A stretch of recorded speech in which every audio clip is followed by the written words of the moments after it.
ఎవడికి ఉంటుందా మనసు? నిజమే కదా, అందరికీ ఉంటుంది ఆ మనసు. ఉంటుందా? చాలామందికి ఉండదు. ఇప్పుడు లోపల ఉంటుంది అసలు రూపం, పైన ఉన్న రూపం మామూలుగానే ఉంటుంది.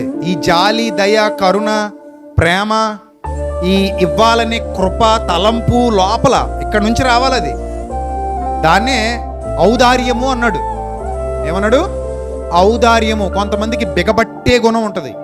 వాళ్ళు ఏ మంచి పనికి ముందుకు రారు, ఏ మంచి పనికి ముందుకు రారు. వట్టి కుండలు ఇవి, ఎవరి దాహం తీర్చవు. కానీ ఆ కొండకు ప్లేస్ ఇవ్వాలంతే. అది ఉంటుంది అలాగా. అది ఎందుకు ఉందరా అంటే ఉంది అంతే, ప్లేస్ తినేయడానికి.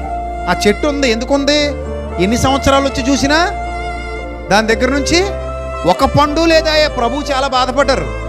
అరే ఏమైనా పనికి వస్తుందా అంటే ఏం ఫలించదండి, ఇది నీళ్ళు మాత్రం తాగేద్ది, ఏం ఫలించదండి, ఎరువు మాత్రం తినేస్తుంది.